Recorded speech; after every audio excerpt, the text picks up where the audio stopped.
Hello everyone, কেমন আছেন সবাই? Welcome to another important tutorials. ইলাস্ট্রেটরে যদি আপনার মাল্টিপল আর্টবোর্ড থাকে সেক্ষেত্রে আফটার ইফেক্টসে কিন্তু খুব প্রবলেম হবে।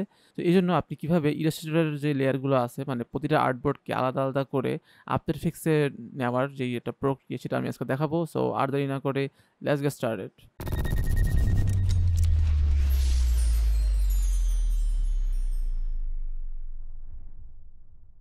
তো দেখতে পাচ্ছেন এখানে অনেকগুলো লেয়ার আছে। সো প্রথমে আমরা সেভ করতে হবে। তো সেভ অ্যাসে যাবো আমরা। ফাইলে গিয়ে সেভ অ্যাসে যাবো আমরা। দেন এখানে সো আমরা একটা স্টোরিবোর্ড 1 করে সেভ করছি এবং এখানে দেখতে পাচ্ছেন যে save each artboard to a separate file. এটা করলে আপনার প্রতিটা আর্টবোর্ড আলাদা, আলাদা করে নতুন করে একটা কম্পোজিশন আকারে আফটার ইফেক্টসে আপলোড হবে।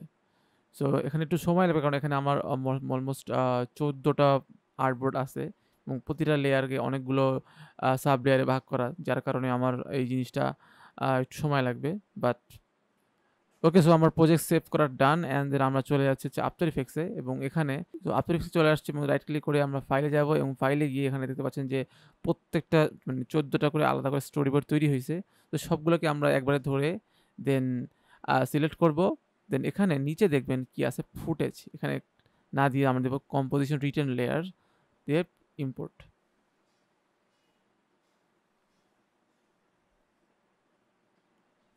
তো দেখতে পাচ্ছেন যে প্রতিটা লেয়ার আলাদা আলাদা করে মানে একেবারে কম্পোজিশন আকারে তৈরি হয়েছে।